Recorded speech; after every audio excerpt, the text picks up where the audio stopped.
décès et 15 blessés, tel est le bilan de l'accident qui s'est produit ce matin sur la RN7 au niveau d'un pont à Ntsaassou, district d'Ambalavao. Madagascar comptabilise désormais 3 points dans le groupe J dans le cadre des éliminatoires de la Coupe du Monde de 2022. Les habitants de Sydney sont sortis lundi 11 octobre de près de 4 mois d'un confinement strict.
Bonsoir à tous et bienvenue dans cette nouvelle édition du journal en version française sur Cool TV. À la une de l'actualité, 11 décès et 15 blessés. Tel est le bilan de l'accident qui s'est produit ce matin sur la RN7 au niveau d'un pont à Ntsaassou, district d'Ambalavao. Un taxi Bourous reliant Fianarantsoa à You s'y est passé par-dessus le pont et s'est écrasé en contrebas. Reportage de Tjur Ranjamanan. Aujourd'hui, vers 7 h du matin, un taxi brousse venant de Fianarantsoa pour relier Ius a été l'objet d'un accident de la circulation. Le véhicule est tombé d'un pont pour aller s'écraser en contrebas à 4 km au sud de la ville d'Ankaramene. Selon les autorités, le pont se trouvait à près de 10 mètres d'un sol constitué de rochers et de sable.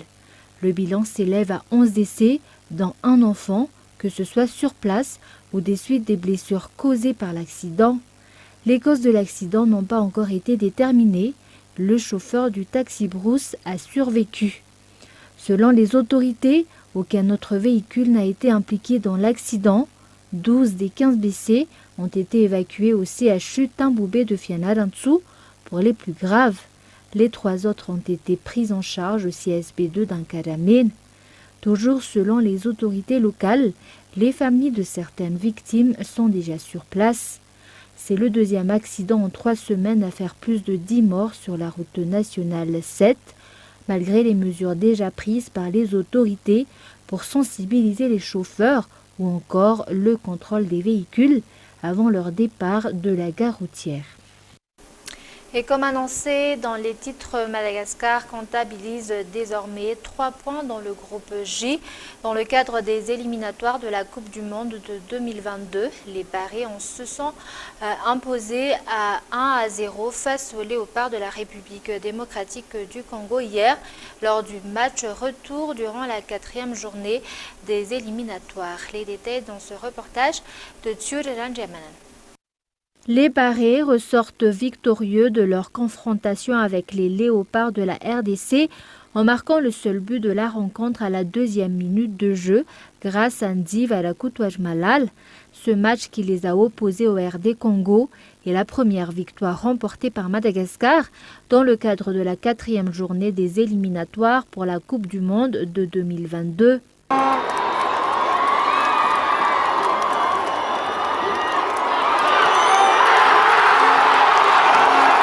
Malgré les offensives de part et d'autre, le score est resté le même jusqu'à la mi-temps, moment où des tensions ont été remarquées entre les deux équipes sur le terrain avant d'être apaisées par les arbitres. Avec cette victoire, Madagascar continue d'être en queue du groupe J et totalise 3 points. La République démocratique du Congo en est actuellement à la 3e place avec 5 points, derrière le Bénin et la Tanzanie qui compte chacune 7 points. La Tanzanie reste en ce moment en tête du groupe. Quoi qu'il en soit, L'entraîneur des Barrés, Eric Rabé-Sanjatan, n'a pas caché sa satisfaction sur la performance offerte hier par l'équipe nationale. À l'en croire, il ne compte pas rappeler ceux qui ont décliné les regroupements. Très content du jeu produit, de la mentalité affichée par l'équipe. Je suis très content aussi parce que, comme vous vous rappelez, sur les matchs, le match du Bénin à domicile, on a mis une mi-temps avant de commencer le jeu parce qu'on était pétrifié par la peur et aujourd'hui il n'y avait pas ça. Aujourd'hui il y avait la détermination, il y avait certainement l'envie de faire un résultat derrière ce match, ce très bon match qu'on avait fait aussi au Congo. On a été fragile de temps en temps sur certaines phases défensives, mais je pense que c'est un petit peu la peur de on n'a pas eu beaucoup de temps pour travailler. Cette victoire, c'est la victoire de tout un peuple, oui, mais d'une équipe et de joueurs.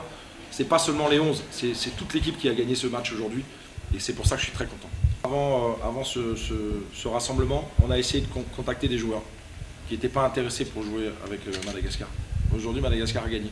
Mais moi, je prends des décisions. Donc les joueurs qui ont refusé de venir, il n'y a aucune raison de les prendre. L'entraîneur malagasy s'est également excusé concernant les tensions qui ont ponctué la mi-temps.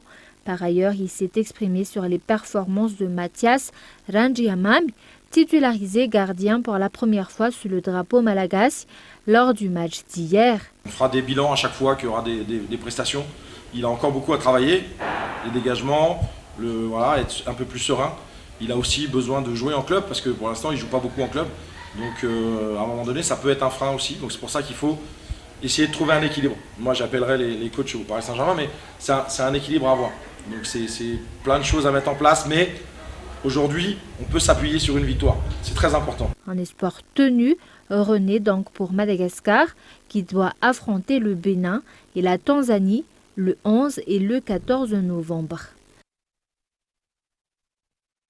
Et sur un tout autre sujet, le président de la République a assisté hier à la messe pour les 150 ans de la présence catholique à Fianarantsoa. Il a également profité de son passage dans la région pour visiter le monastère de Marumbi. L'église, selon lui, est importante du fait de son rôle éducateur. Reportage de Miantaran Genève. Le président de la République a clos hier après-midi sa tournée dans la Haute-Mathiach. Il a assisté à la grande messe célébrant les 150 années de présence de la foi catholique à Fianarantsoa qui s'est déroulée dans la cour du lycée catholique Saint-Joseph d'Ambustani. Lors de son allocution, il a insisté sur l'importance de la foi.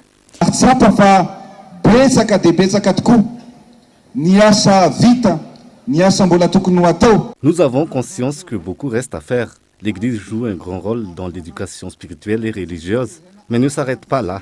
Elle enseigne également à nos enfants pour qu'ils soient de bons citoyens. On ne peut aussi ne pas parler du domaine de la santé.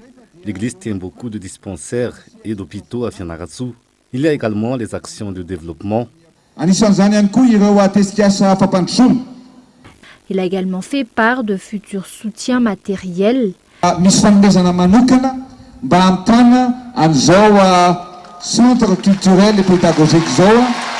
Il y aura un don pour achever ce centre culturel et pédagogique afin de marquer d'une pierre blanche ses 150 ans.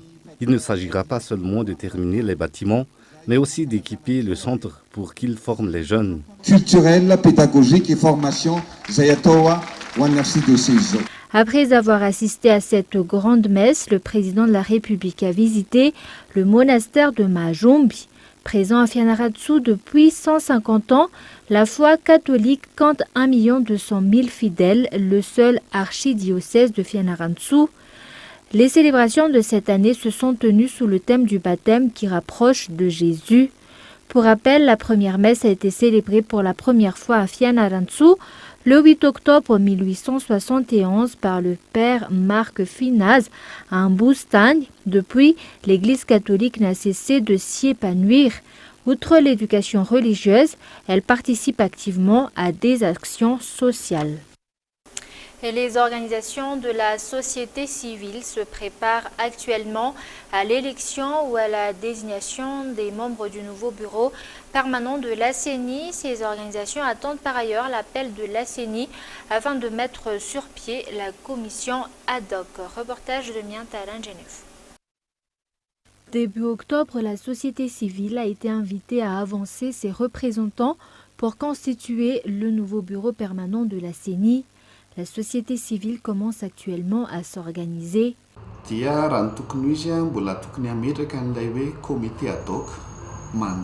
faut d'abord mettre sur place le comité ad hoc, chargé de coordonner l'élection des représentants de la société civile aptes à devenir membres de la CENI. La prochaine étape, c'est l'appel de la CENI pour mettre en place ce comité ad hoc. Ce comité va déterminer la méthode pour élire le représentant de la société civile, une méthode qui sera conforme aux lois en vigueur et à l'ordonnance que nous avons reçue au début du mois.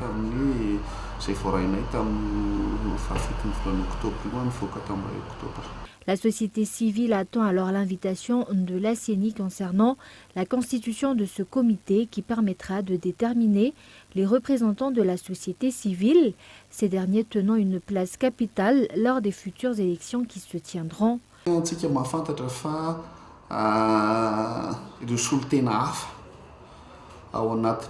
que les autres représentants de la CENI viennent d'institutions assez politiques comme l'Assemblée nationale ou encore la présidence. Pour sa part, les représentants de la société civile font partie des minoritaires qui peuvent apporter une réelle neutralité, une véritable indépendance dans la CENI.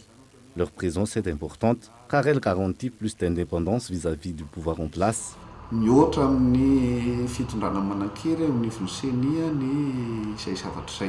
Pour rappel, tous les documents nécessaires ont déjà été envoyés à toutes les entités pouvant élire ou désigner un membre de la CENI. La société civile pourrait rencontrer des difficultés du fait de son manque de règlement intérieur relatif à la question. Et avant de passer aux actualités internationales, la Commission nationale indépendante pour les droits de l'homme fait face actuellement à 500 cas d'atteinte aux droits de l'homme. L'absence de 2 membres impacte le travail de la Commission qui a déjà amorcé des discussions pour pallier aux problèmes sans succès. Reportage de Néla Ranefson. Le travail de la Commission nationale indépendante pour les droits de l'homme se retrouve ralenti étant donné que le bureau permanent n'est pas en place depuis 1 an. Ainsi, le CNIDH se heurte à des difficultés pour verser la solde de ses collaborateurs ou encore pour payer les dépenses en tout genre. Les cas d'atteinte aux droits de l'homme non traités s'élèvent actuellement à près d'une centaine de dossiers.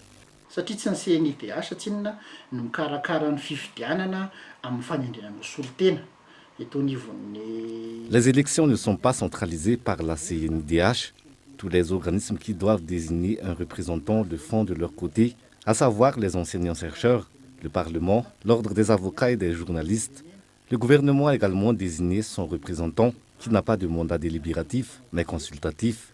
Puis viennent 5 organisations de la société civile, ceux en situation de handicap, ceux pour la protection des droits des femmes et ceux pour la protection des droits de l'enfant. Il ne reste plus que les 2 organismes œuvrant pour les droits humains en général, dont les membres ne sont pas encore en place.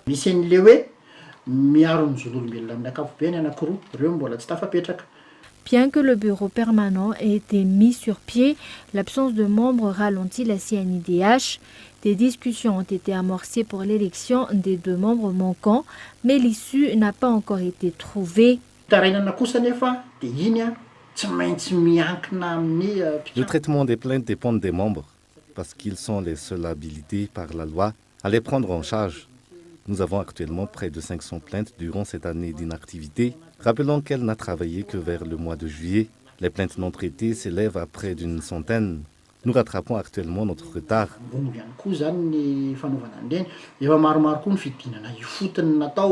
Selon le président de la CNIDH, la mise en place du bureau permanent s'est faite dans le respect des lois, bien que ses membres ne soient pas complets.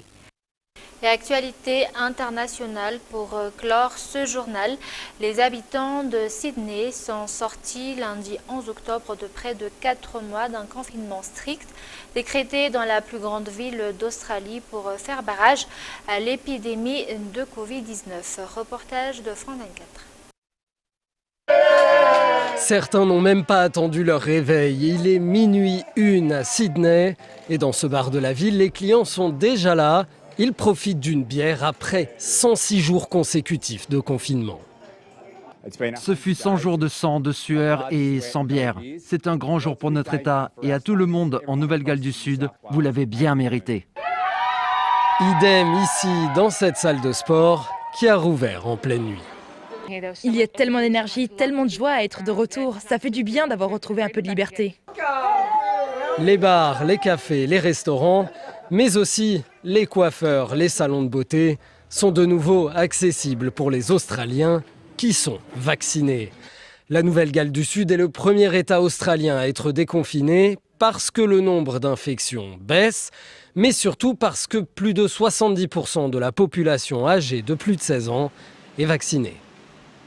Que vous soyez dans un État comme la Nouvelle-Galles du Sud qui se déconfine aujourd'hui ou dans un État comme le Victoria qui le fera bientôt, il faut continuer à vous faire vacciner pour garantir que lorsque le Covid reviendra, vous pourrez continuer à vivre comme avant. Certaines restrictions vont perdurer quelques semaines sur les grands rassemblements ou les voyages à l'étranger notamment. Après une poussée du variant Delta en début d'hiver austral, l'Australie a imposé l'un des confinements les plus stricts au monde. Voilà, c'est la fin de cette édition. Merci de l'avoir suivi. On se retrouve demain à la même heure. Au revoir.